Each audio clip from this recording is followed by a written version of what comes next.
My name is Maria Kaddu. I work as the coordinator for the Consortium for Human Rights and Media, that is CHAM, comprised of 7 partners. Defend Defenders is the host of the consortium, headquartered in Kampala, Uganda. We have Civil Rights Defenders based in Sweden, Civicast based in South Africa, Magamba Network based in Zimbabwe, RFLD based in West Africa, Toyo Media Institute based in Sweden. We have also with Center for Journalism based in South Africa. All of them have a different niche or expertise. So we have organizations that are slowly working with human rights defenders, that is Defend Defenders and Civil Rights Defenders. And then we have organizations that are, their niche is mainly in building civic space, expanding civic space, that is where Civicast falls in.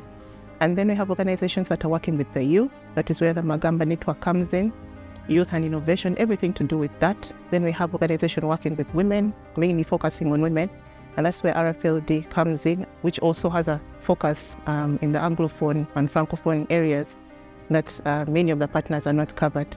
And then we have organizations that are working with the media, and that is where we have Toyo Media Institute, as well as with Center for Journalism. With that, we have something really nice and really big that is creating change across the continent. CHAM is operating in a space that is really difficult and tough, especially when it comes to civic rights, shrinking civic space, not only in the civic space, but also in the media space. We have a lot of digital surveillance and repression, and also one area where we don't, the funding basket or the resources are really slim because of advocacy work done by the partners. There's a resolution that was passed, I think this year or last year, if I can recall, on ending violence against women, one on protecting women human rights, environmental human rights defenders. There's a criminal defamation law that was also repealed in Malawi. And then also maybe to speak about Rwanda, the Kigali Declaration that was passed to mainly, support women working with the media, fraternity against sexual harassment in the media newsrooms. So this collaboration was done by our partners, mainly the Toyo Media Institute.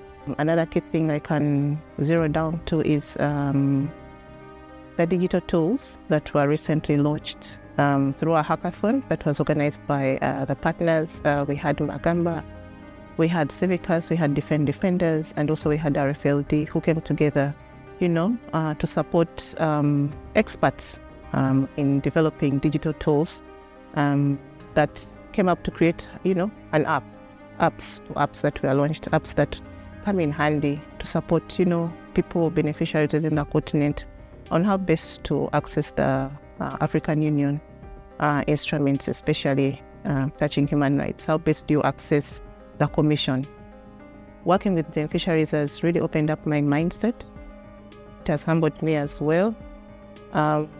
Because when you get to hear their stories, they are the solutions that we need. Because once you give them, all that they need are the tools. Once you give them the tools that they need, once you build their capacity, once you give them the space or the platform, they're actually the solution that the continent needs, because they're out there to, to do the work, to transform the communities, to transform the continent. Human rights defenders also face a lot of risk. There are people who do the work. There are people who come out and promote the human rights and everything on the ground or in the different spaces. But then there are these silent people who there are people who need actually to protect these people who are on the front lines. And that's where the human rights defenders come in. But even as they are doing their work, even as they are, are coming out to, air out the issues, they're also facing a number of risks. Defend Defenders comes in to protect these people who are in the background. When you interact with the, human rights defenders, if you interact with the journalists, if you interact with the youth, whatever the beneficiaries pick out, their experiences, the partners come back and strategize better. So it is their stories that are shaping the strategy of the consortium. And when you build capacity of beneficiaries or even partners, you see, courage, you see independence, the beneficiaries come out to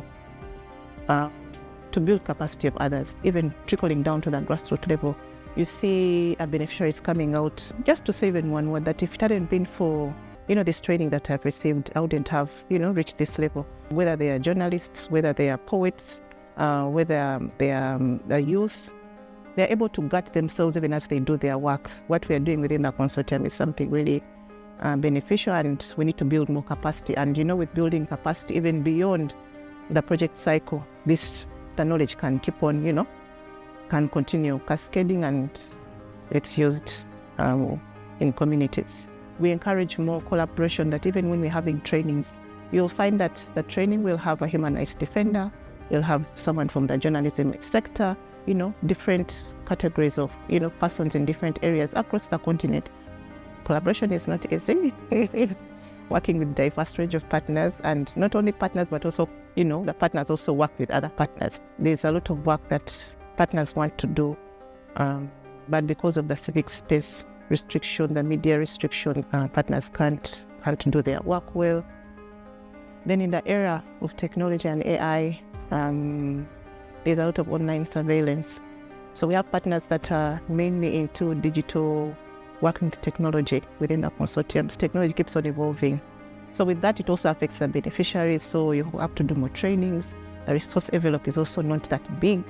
And also in terms of legislation that is passing in Africa, how it is, the legislation sometimes is really tough, targeting civil society organizations. And of course, that has a ripple effect up to, the work of the consortium. And beyond CHAM, we want to see something that is sustainable amongst the communities, that's beyond what the project gives or beyond the funding. We want to see communities empowered to do what they do best. We want to see, a space where human rights defenders are safe and protected. We want to see a lot of innovation within the youth, within the partners. We want to see CHAM, as a regional consortium, that go-to consortium, that when you want to work with a consortium within, Africa, CHAM is that consortium that you look out for in terms of, protecting human rights and media freedoms.